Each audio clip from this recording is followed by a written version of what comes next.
ক্ষমতার দিক থেকে যারা যত প্রান্তিক তারা তত অনিরাপদ। প্রত্যেক প্রাণের হক আদায় করা এটা তো দায়িত্ব। রাষ্ট্রকে এমন জায়গায় আনা যাতে করে সে ন্যায় বিচারের পক্ষে দাঁড়ায়, প্রত্যেক প্রান্তিক মানুষের অধিকারের পক্ষে দাঁড়ায়। আমাদের সমাজে নারীর নিরাপত্তা কোথায়, এটা আসলে আমার বলার দরকার নেই। প্রতিদিন আমরা বাস্তব জীবনে দেখতে পাই, গণমাধ্যমে দেখতে পাই।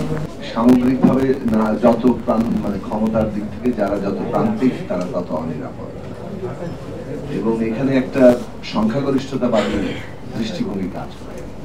সেটা যে কোনো জায়গায়, জাতি, লিঙ্গীয় পরিচয়, এইরকম দিক থেকে সংখ্যাগরিষ্ঠতার একটা জায়গা কাজ করে যে আমরা সংখ্যাগরিষ্ঠ, আমরাই শাসন।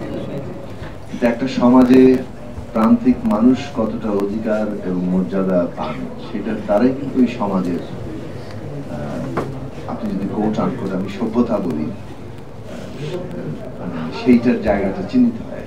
কিংবা আমরা কতটা আসলে এগোচ্ছি, আমাদের সমাজ কতটা বিবেচনা সম্পন্ন হচ্ছে সেটার একটা পরিমাপ করা যায়।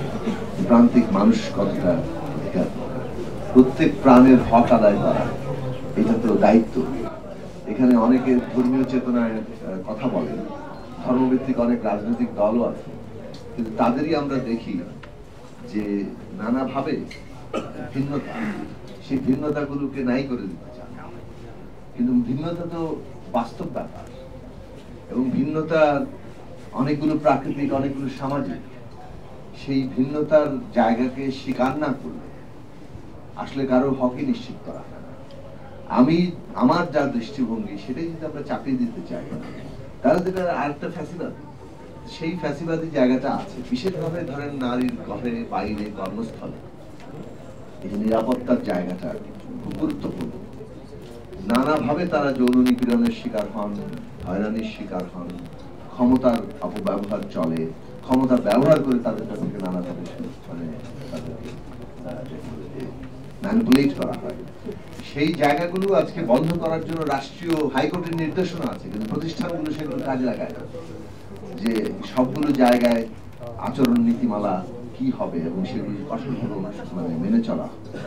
তো এইগুলোর সাথে একটা সামগ্রিক সামাজিক সম্পর্ক আছে, শিক্ষার সম্পর্ক আছে, পারিবারিক বেড়ে ওঠার সম্পর্ক আছে, আমাদের রাষ্ট্রীয় দৃষ্টিভঙ্গির প্রশ্ন আছে।